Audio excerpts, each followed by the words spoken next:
हिंदी में यूपीएससी की तैयारी से संबंधित प्रोग्राम्स को देखने के लिए सब्सक्राइब करें स्टडी IQIAS हिंदी। हाल के समय में अमेरिका ने कुछ संगठनों को छोड़ देने की बात कही है।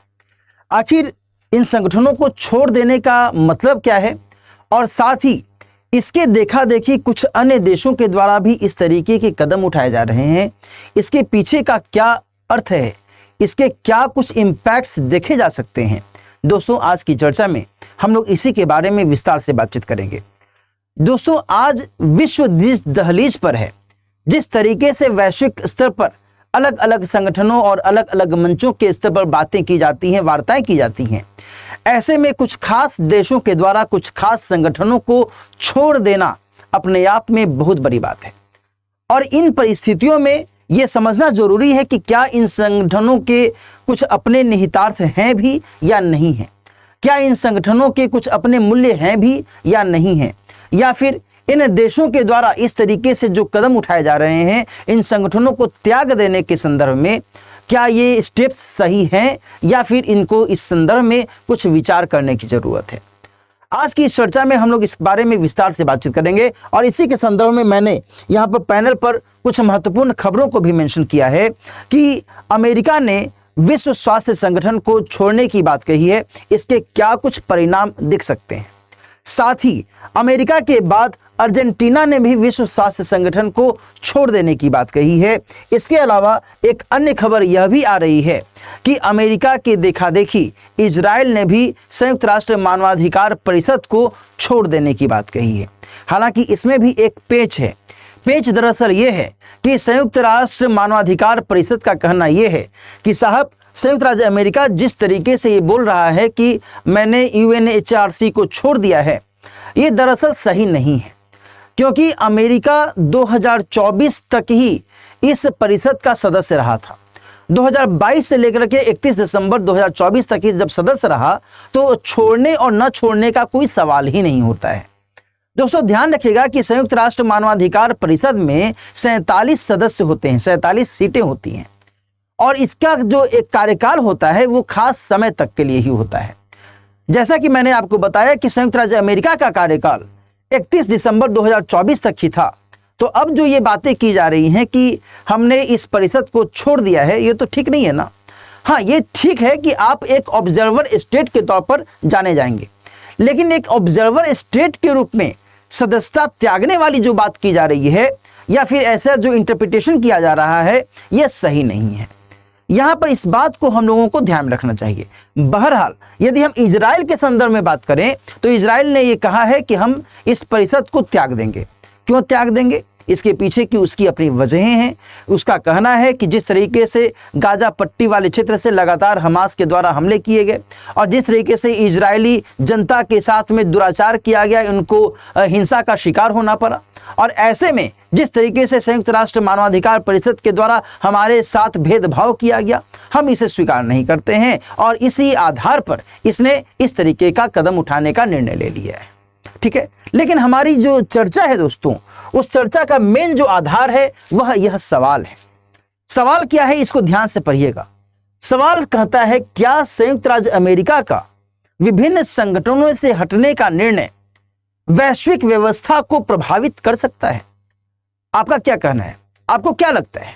भाई, आप वर्तमान में जिस विश्व में जी रहे हैं, इस विश्व में, इस वैश्विक परिदृश्य में, इस वैश्विक व्यवस्था में एक बहुत ही महत्वपूर्ण देश, एक विकसित देश और संयुक्त राष्ट्र सुरक्षा परिषद के स्थायी सदस्यों में से एक देश है ना, इसके द्वारा नाटो के सदस्यों में से एक देश के द्वारा इस तरीके के कदम उठाए जा रहे हैं और आगे आने वाले समय में भी यदि कुछ ऐसे कदम उठाए जाते हैं तो क्या वैश्विक स्तर पर बाकी देशों को या बाकी मंचों को, बाकी संगठनों को इस संदर्भ में चिंतित होने की जरूरत है या फिर इसको लेकर के कुछ कदम उठाए जाने चाहिए, कुछ विकल्पों की तलाश की जानी चाहिए?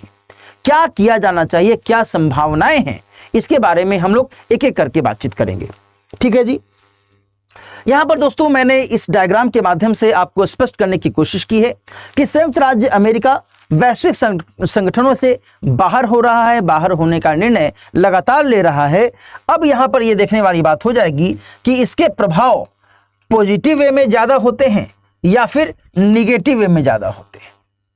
संयुक्त राज्य अमेरिका को कम करके नहीं आंका जा सकता, चाहे वो रक्षा प्रौद्योगिकी हो, चाहे वो वित्तीय संसाधनों से संबंधित गतिविधियां हों, चाहे वो पर्यावरण सुरक्षा हो, चाहे वो कोई भी ऐसा सेगमेंट हो हमारे जनजीवन का, वैश्विक व्यवस्था का, इसमें संयुक्त राज्य की भूमिका को कम करके कैसे आंका जा सकता है।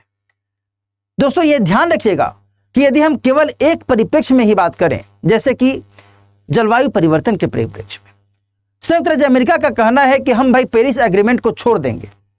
पेरिस एग्रीमेंट को छोड़ देना एक बात है, लेकिन पेरिस एग्रीमेंट का जो कंडीशन है, उसकी जो शर्तें हैं, उसको समझना, उसको फॉलो करना दूसरी बात है। संयुक्त राज्य अमेरिका उन देशों में शामिल है जो कार्बन डाइऑक्साइड के उत्सर्जन में अग्रणी भूमिका निभाते रहे। और ये स्थिति आज से पैदा नहीं हुई है, ये स्थिति बहुत पहले से पैदा हुई है। तो आपने जो किया, आपके द्वारा जो किया गया, आपकी औद्योगिक गतिविधियों के द्वारा जो किया गया, उसका खामियाजा आज अल्प विकसित देशों को भुगतना पड़ रहा है। आज उन द्वीपीय देशों को भुगतना पड़ रहा है जो आज समुद्र में समा जाने के खतरे से डर रहे हैं। तो ऐसे में संयुक्त राज्य अमेरिका के द्वारा जो ये बातें कही जा रही हैं कि भाई हम पेरिस एग्रीमेंट को छोड़ देंगे, त्याग देंगे, हम इसकी कंडीशंस को नहीं हम फॉलो करेंगे, तो क्या ये ठीक है? क्या वित्तीय संसाधनों की जो दरकार है पेरिस एग्रीमेंट के माध्यम से, या फिर जलवायु परिवर्तन को नियंत्रित करने के संदर्भ में, क्या वित्तीय संसाधनों की जिम्मेदारी से संयुक्त राज्य अमेरिका को बच जाना चाहिए? क्या संयुक्त राज्य अमेरिका भी कार्बन उत्सर्जन या फिर वैश्विक तापन के संदर्भ में बराबर के भागीदार देशों में शामिल नहीं है? यह भी तो विचारणीय है, इस पर भी तो विचार किया जाना चाहिए, हाँ या ना?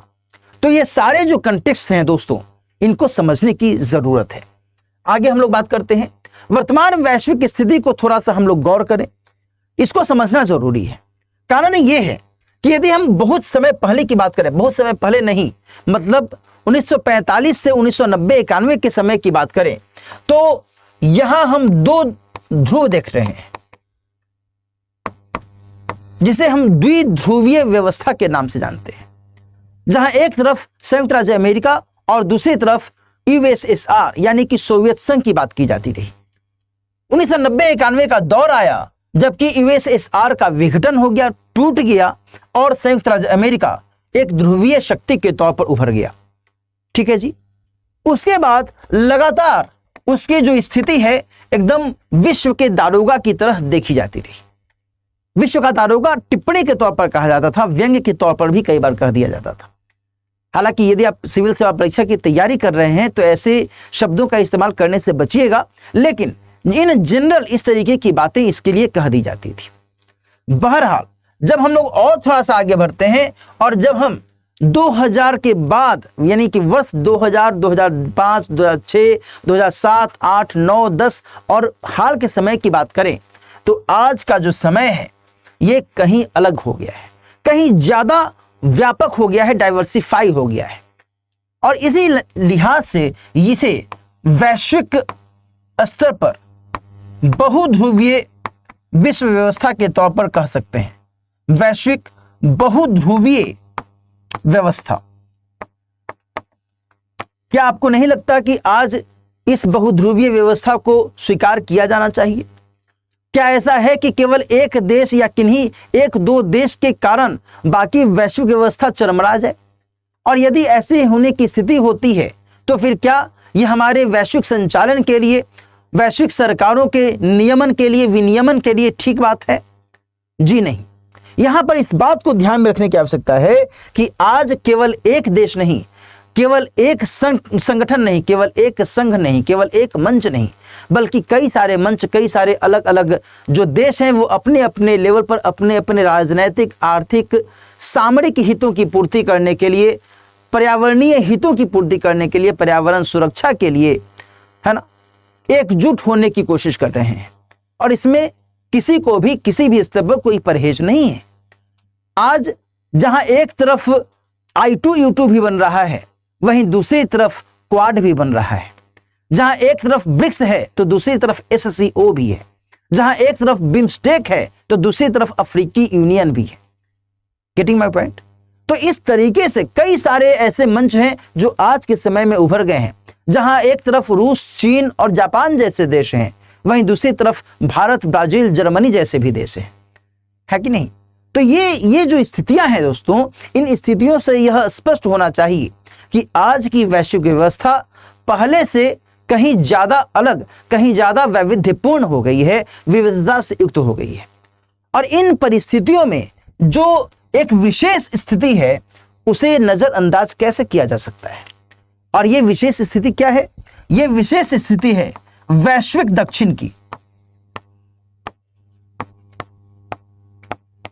वैश्विक दक्षिण, जिसे हम लोग अंग्रेजी में ग्लोबल साउथ कहते हैं। और यह कहने की जरूरत नहीं कि इस वैश्विक दक्षिण के अगुवा कौन है।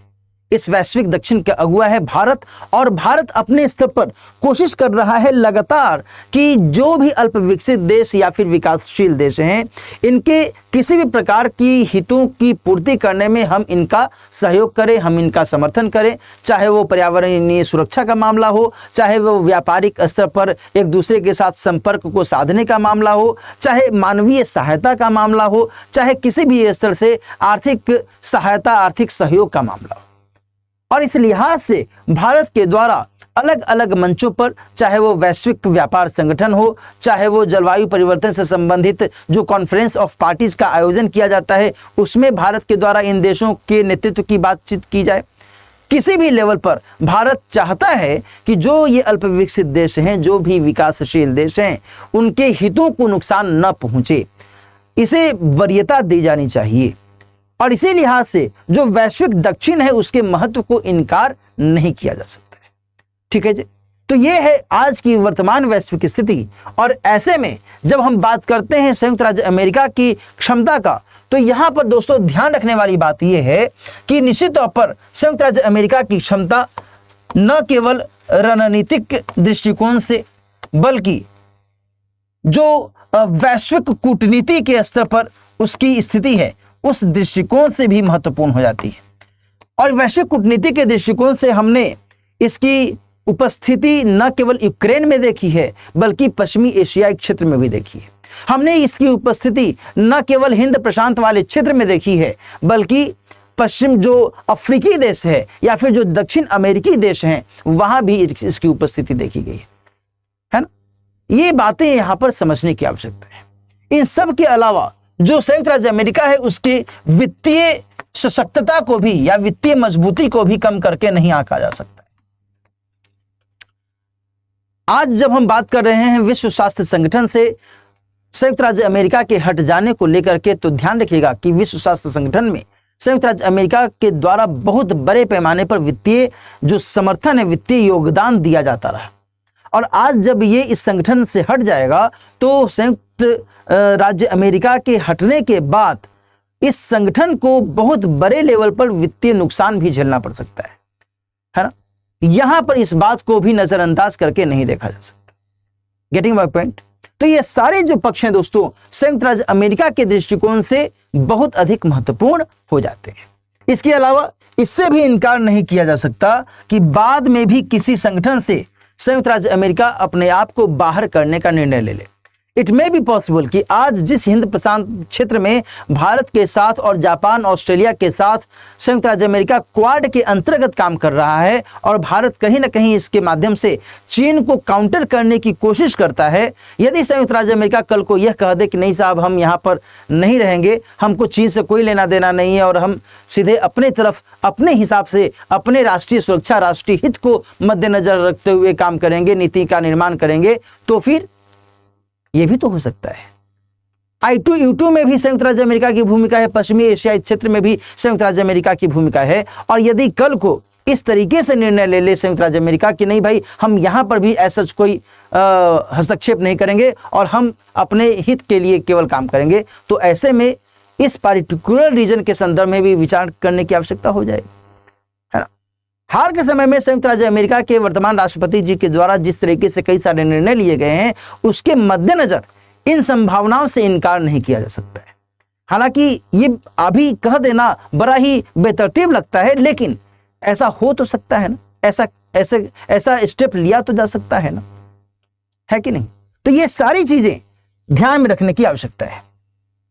अब देखो, यहां पर हम लोग कुछ अन्य पक्षों को भी टटोलने समझें कि डोनाल्ड ट्रंप जी की जो वर्तमान में नीति है, इसके दो एंगल दिखते हैं। समझिए इस बात को, जहां एक तरफ वो बात कर रहे हैं कि भाई हम अपने राष्ट्रीय सुरक्षा को महत्व देना चाहते हैं, हम किसी भी लेवल पर नहीं चाहते हैं कि हमारे राष्ट्रीय सुरक्षा के साथ या फिर राष्ट्रीय हित के साथ किसी भी स्तर पर कोई खिलवाड़ हो, और इसी कारण से वो XYZ संगठनों को छोड़ रहे हैं। वो विभिन्न देशों के ऊपर टैरिफ लगाने की भी बात कर रहे हैं कि इससे हमारे देश की जो घरेलू अर्थव्यवस्था है वो बाधित हो रही है। हमारे यहाँ पर आने वाले जो बाहर के लोग हैं, इनको हम बाहर से बाहर निकालना चाहते हैं, जाइए आप, है ना, गेट आउट फ्रॉम संयुक्त राज्य अमेरिका, है ना। ये बातें हो रही हैं और ये किया जा रहा है, बातें नहीं हो रही हैं, इनफैक्ट ये किया जा रहा है। मैक्सिको और कनाडा पर टैरिफ लगाने की बात की गई, चीन के अगेंस्ट में टैरिफ दाग दिया गया, हालांकि चीन के द्वारा भी टैरिफ लगाया गया है ना। टैरिफ वॉर की स्थिति यहां पर दिख रही है। भारत के साथ में भी ये कहा जा रहा था कि जो भी ब्रिक्स देश हैं उनके अगेंस्ट में हम टैरिफ लगाएंगे। जिस समय वो राष्ट्रपति का पदभार ग्रहण नहीं किए तो उसी समय उन्होंने कहा था। Getting my point? तो ये सारे जो पक्ष हैं, इसे भी कैसे हम इनकार कर सकते हैं, ठीक है ना। और इसके अलावा जो एक दूसरा उनका पक्ष है, वह एक अलग ही वस्तु स्थिति को बयां करता है। वो कह रहे हैं कि कनाडा हमारा 51वां राज्य बन जाए। वो कह रहे हैं कि अमेरिका की खाड़ी हम करना चाहते हैं, मैक्सिको की खाड़ी को। हाँ, वो कह रहे हैं कि हम गजा को अपने साथ में मिलाना चाहते हैं, है ना। हम इसके ऊपर नियंत्रण स्थापित करना चाहते हैं, इसको हम बहुत ही बेहतर आर्थिक हब, इकोनॉमिक हब बनाना चाहते हैं। वो कह रहे हैं कि ग्रीनलैंड हम खरीद लेना चाहते हैं। Isn't it? ये सारी बातें भी निकल कर सामने आ रही हैं। उनका यह भी कहना है कि जो भी ब्रिक्स देश हैं वो डॉलर को ही महत्व दें, ब्रिक्स करेंसी को लेकर के वो रत्ती भर भी बात ना करें, और यदि वो ब्रिक्स करेंसी अपनाएंगे तो हम उनके अगेंस्ट में 100% टैरिफ लगाएंगे। कहा है या नहीं कहा है? बिल्कुल कहा है उन्होंने, है ना। तो ऐसे में ये जो उनकी कुछ अलग अलग पक्ष हैं, जो उनके अलग अलग मंतव्य हैं, इससे क्या कुछ बातें निकलकर सामने आती कि आखिर वो किस तरीके से जो वैश्विक व्यवस्था है अलग अलग स्तरों पर उसको प्रभावित करना चाहते हैं, ठीक है। अब इन सभी वस्तु स्थितियों के मद्देनजर भारत जैसे देश को यह विचार करना होगा कि वर्तमान में संयुक्त राज्य अमेरिका की नीति के संदर्भ में किस तरीके से सामंजस्य स्थापित किया जाए। यहां पर यह नहीं होना चाहिए कि हम संयुक्त राज्य अमेरिका के एकदम विरोध में ही खड़े हो जाएं, लेकिन उनकी जो नीतियां हैं, डोनाल्ड ट्रंप साहब की जो नीतियां हैं, जो उनकी स्टेप्स उठाए जा रहे हैं, उनके मद्देनजर भारत सरकार को ध्यान रखते हुए अपने स्तर पर काम करना होगा, क्योंकि उसी के हिसाब से भारत अपना हित साध सकता है। और ये कहने वाली बात नहीं है, चाहे वो संयुक्त राज्य अमेरिका हो, भारत हो, चीन हो, रूस हो, कोई भी देश हो, किसी भी देश की विदेश नीति में उसका अपना राष्ट्रीय हित सबसे अधिक महत्व का होता है। ये ध्यान रखिएगा मेरे दोस्त, ध्यान रखिएगा, चाहे कोई भी देश हो, सबसे बड़ा जो महत्व है अपने राष्ट्र हित का है। राष्ट्र हित से कोई भी देश समझौता नहीं करना चाहता है, चाहे हम हो चाहे कोई हो। और भारत इस मामले को, इस विषय को बहुत ही अच्छे तरीके से जानता है, ठीक है ना। तो इस बात का यहां पर ध्यान रखने की आवश्यकता है कि अमेरिका के द्वारा या फिर डोनाल्ड ट्रंप महोदय के द्वारा क्या कुछ आगे आने वाले समय में कदम उठाए जाते हैं। अब हम फिर से बात कर लेते हैं कि आखिर इन पूरी वस्तु स्थितियों को देखें तो ऑप्शंस क्या हैं, क्या हैं ऑप्शंस। देखो यहां पर 2-3 बातें ध्यान में रखनी है। पहली बात तो ये कि संयुक्त राज्य अमेरिका के द्वारा जिस तरीके से अलग अलग स्तरों पर निर्णय लिए जा रहे हैं, उस संदर्भ में यह विचार किया जा सकता है, नीतिगत समीक्षा की जानी चाहिए। मैं उन्हें सलाह नहीं दे रहा हूं, है ना, बस एक मैं जो संभावनाएं हैं उनकी बातें कर रहा हूं, क्योंकि डोनाल्ड ट्रंप महोदय संयुक्त राज्य अमेरिका के राष्ट्रपति हैं। उनके द्वारा लिया गया कोई भी कदम, उनके द्वारा लिया गया कोई भी निर्णय संयुक्त राज्य अमेरिका के पॉइंट ऑफ व्यू से बहुत अधिक महत्वपूर्ण है ना। और इसे आज स्वीकारा जा रहा है, आज इसको देखा जा रहा है, इसका एनालिसिस किया जा रहा है। तो नीतिगत समीक्षा के स्तर पर जो एक संभावना है वो ये कि क्या संयुक्त राज्य अमेरिका आगे आने वाले 10 साल 15 साल में इस स्थिति में आना चाहता है कि बाकी सभी देश अपने अपने लेवल पर अपना काम करें और हम केवल अपने स्तर पर अपना काम करें?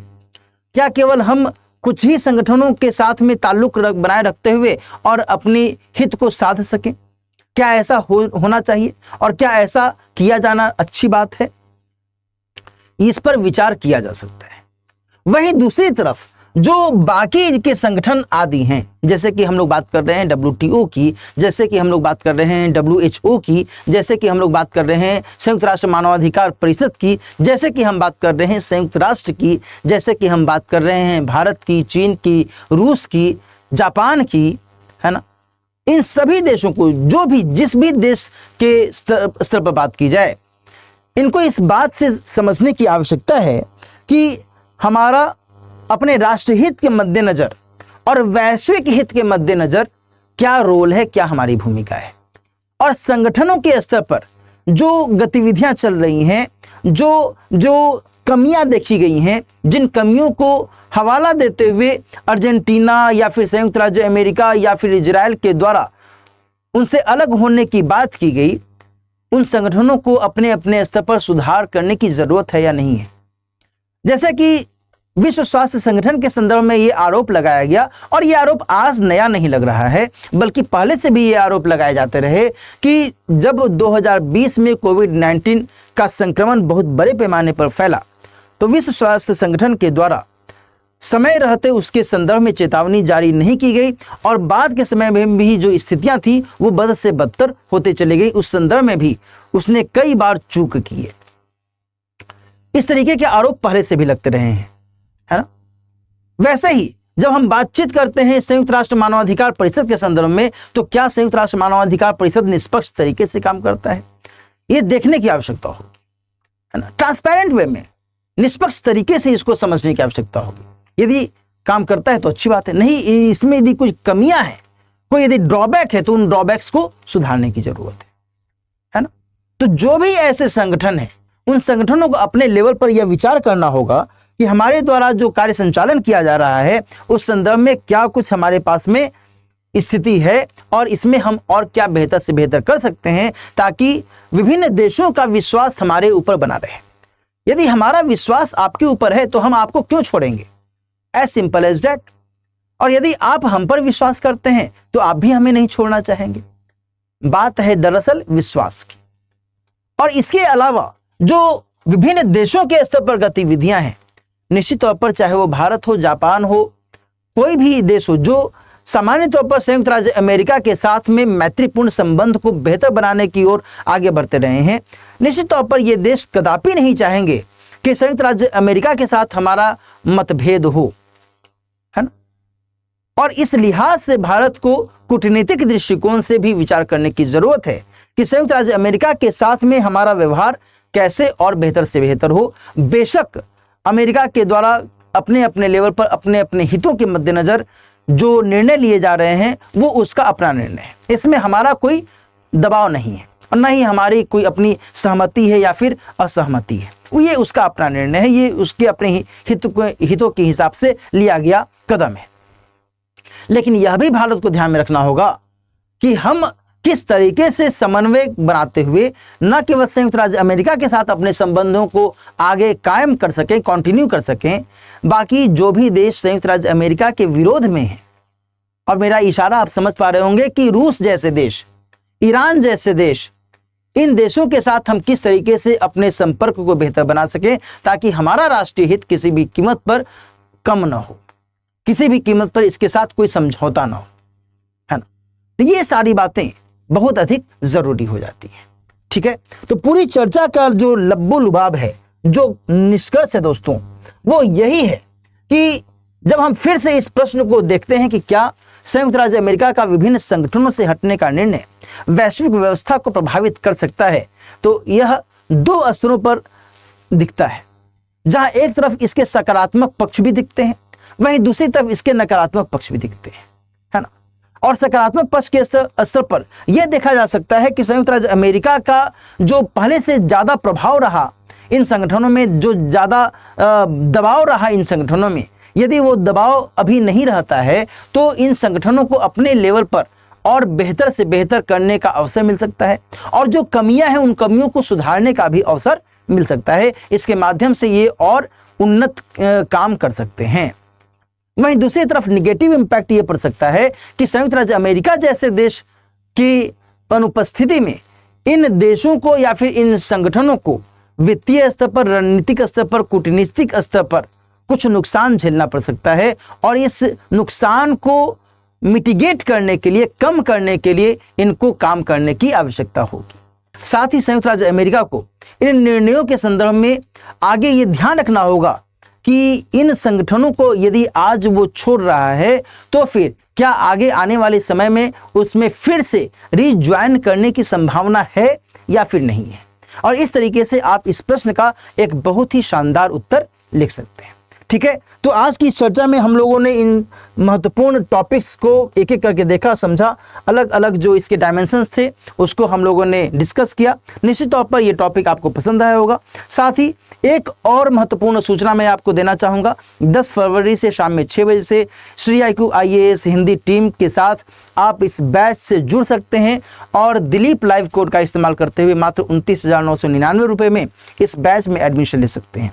दोस्तों ध्यान रखिएगा, इस बैच की खास विशेषता यह है कि इसमें बेसिक से लेकर के एडवांस तक हर एक विषय को बहुत ही सिलसिलेवार तरीके से कवर किया जा रहा है, और इसके जरिए आप अपनी तैयारी और शानदार तरीके से आगे बढ़ा सकते हैं। इस वीडियो के डिस्क्रिप्शन बॉक्स में इस संदर्भ में एक लिंक दिया हुआ है, उस लिंक को आप क्लिक कीजिए और इस बैच के बारे में जो भी अन्य महत्वपूर्ण जानकारियां हैं उसको आप वहां से गेन कर सकते हैं और इस बैच में एडमिशन ले सकते हैं।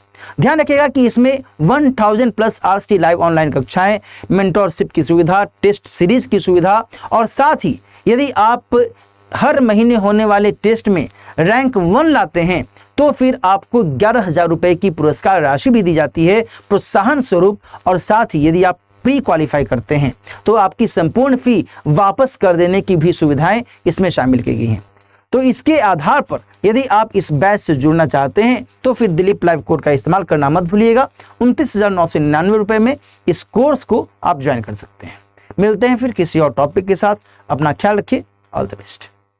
हिंदी में UPSC की तैयारी से संबंधित प्रोग्राम्स को देखने के लिए सब्सक्राइब करें स्टडी IQ IAS हिंदी।